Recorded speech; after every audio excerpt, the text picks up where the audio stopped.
class 8 की mathematics की video series the episode number 5 properties of rational numbers commutative property को हाइरिबसिगी episode number 5 कोगी से properties of rational number commutativity को कम्यूटेटिव प्रॉपर्टीज है गसु खंगनै हाइरिबसिगी कम्यूटेटिव प्रॉपर्टी से कोई करिनो हाना जिंगमिनसी कम्यूटेटिव प्रॉपर्टीज हाइरगदी एनी नंबर अमा से एग्जांपल होइना group of number whole number हायर से नत्रगना रेशनल नंबर हायरो नत्रगना इंटीजर्स हायरो से एग्जांपल की होइने हजे होल नंबर की लौरगे हाइरिबो होल नंबर है 0 दगी हौरगा 1 2 3 4 5 6 7 8 9 10 इंफिनिटी बाउनी कम हाइरिबो होल नंबर से दगी खोना टू होल नंबर्स अनी खक लौरगा को होल नंबर अनी लौरगा हाइरिबो होल नंबर अनी से सिगी मागी अहानबदा को होल नंबर अनी से तिनसिनबा खोगी मैथमेटिक्स के ऑपरेशन मरी लेना ट्राई addition subtraction multiplication and division whole number अनी से एडिशन तौबा को होल नंबर अनी से सब्सट्रैक्शन तौबा होल नंबर अनी से मल्टीप्लिकेशन तौबा अदुगो होल नंबर अनी से डिवीजन तौबा को अगेन अमुका मुखोना केदोबो ngसागी लेरिबो होल नंबर अनी से मागी पोजीशन चेंज तौथोपा हाइबदी अहानबदा कोइना से एग्जांपल होइना होल नंबर से कोई 5 का 6 के 9 लौरसी अहानबदा कोइना 5 + 6 हाइरे अदुगा मु मथंगदना को 5 + 6 से कोई 11 ताई अदुगा 6 + 5 हाइरगसु 11 ताई को हाइदी 5 + 6 और 6 + 5 मागी पोजीशन मैथ कनो से पोजीशन लो चेंज तौथोकिबा हाइतारे को साइना कोइना पोजीशन चेंज तौथोकबो को पोजीशन चेंज तौथोगसु मागी रिजल्ट से सेम ओइने लेबा हाइबको याइको हदि कोइना according to the commutative property से की मतुंग इन हाइर से if we change the positions of number मागी नंबर्स की पोजीशन से change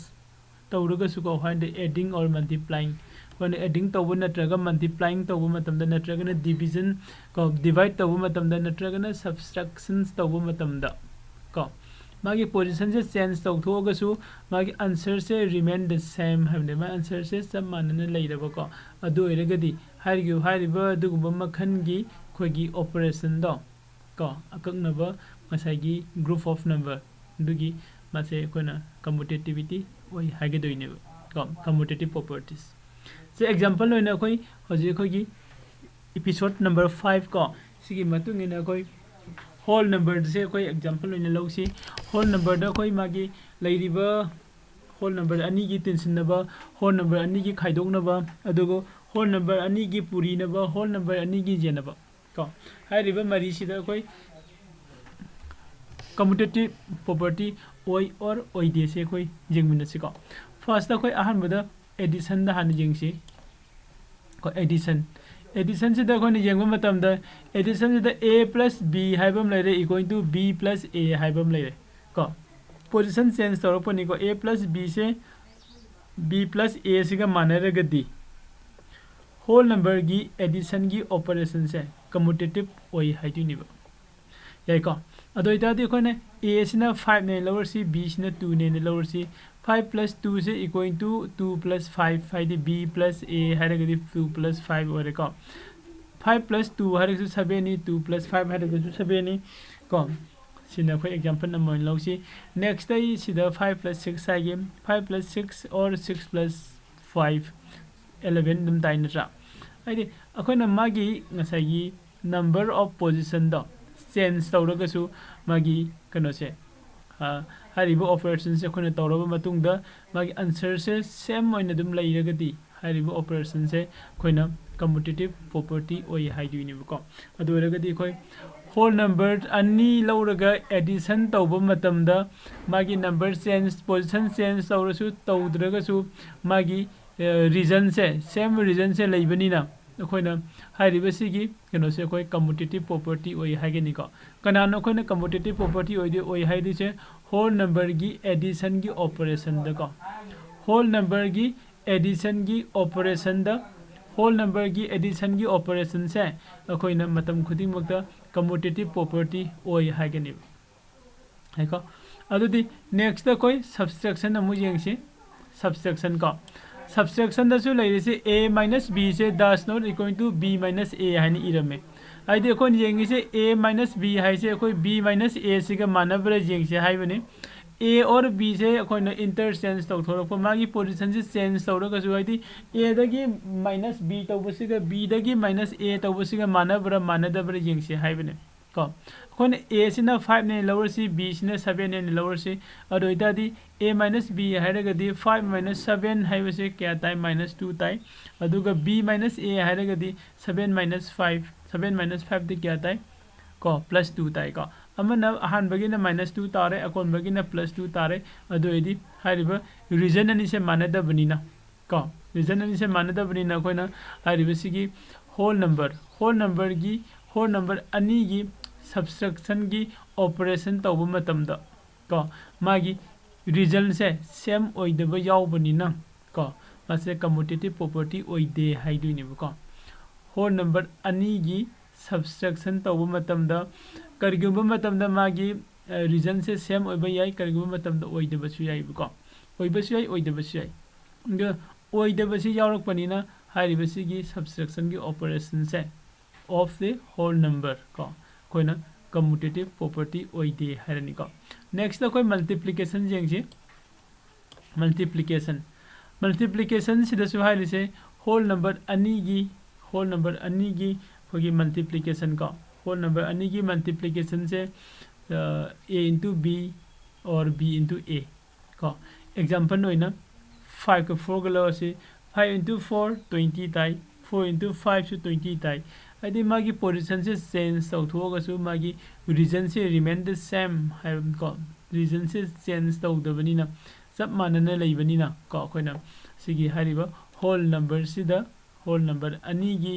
magi multiplication tau bagi operation se si koina commutative property oi haigani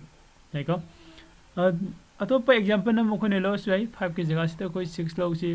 aduga 4 ki jaga sita ko 7 lo si ko 6 into 7 42 ni atra aduga 7 into 6 harega su 42 sum oigani ko aduna hariba sigi two whole numbers ani gi multiplication gi operation si tawu matam da magi answer se remain matam khudimak ta same oirega leibani na ko ma se khona commutative property oi hane logani ko next koi division gi jengsi division su samana na koi gi whole number ani lo si hariba whole number ani se ko suppose a ga b ne lo ro a divided by b hai siga b divided by a siga manai or manade koi example jengsi a na 5 ni lo si b na 6 ni lo si 5 divided by 6 hai ba 6 divided by 5 hai ba ani sigi magi region ko magi phanga ka doi ba region se manada bani na koina masagi whole number ani gi division gi operation se sida ko koina commutative properties oidi haina loguni ko kariguma matam da region manaba yarak pu yai kariguma matam da manada ba yarak pu yai ko manaba yarak ga su okay manaba yarak su pasagi matam khuding makta manaba ngakang oirega di koina commutative oigani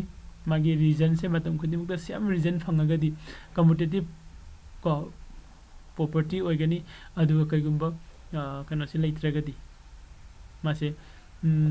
kogi manada bajaura gadi ko commutative oiti haina kon hygiene ko koi makhada idisi su sini according to the commutative properties ki matungina if we change the positions of numbers ko koina masagi number sing gi position se change tawraga su ko while karama matam da adding or multiplying taw matam da ko then the answers remain same magi answer se matam khudimokta koi remain same ga sam manana leiragadi ko hariba madugi operation da hariba group number dugi koina mase commutative property oi haine logodoini ko habidi magi region se change tawroi haiba region se same oiraga leigani haibani ko adona same oiraga leibase whole number da koina jengba matam da same oina leirise addition da ma same leire aduna mase koina commutative oi hare multiplication da ma same oire aduna koina ko commutative oi haina hare subtraction and the division da koi commutative oi de haina lore ko okay episode number 5 ki this adilo singe episode number 6 the properties of rational number commutativity da koi integers da mu punna jengmina se angang sa ko video se koi like share